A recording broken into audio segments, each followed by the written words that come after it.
anaitwa mume. Mbali ya kukamilisha hayo dini na tabia, kinachofuata anaitwa mume. Anaitwa mume, anatakiwa akusimamie mke. Qu anfusakum wa ahlikum. Mume amepewa jukumu la kukusimamia wewe mke. Siku naolewa umeama wewe na pepo yako, umeenda kwa mume. Kuanzia hapo bosi wako ni nani?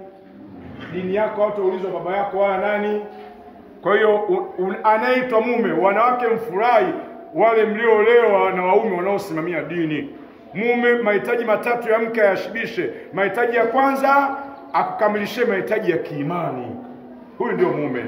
Asimamie dini yako. Ukitoka kwa wazee wako unaaga na pepo yako, sasa hivi malezi yako yatakuwa chini ya nani? Haya, leo mnavyoona wanaume wengi wanasimamia dini kwenye majumba.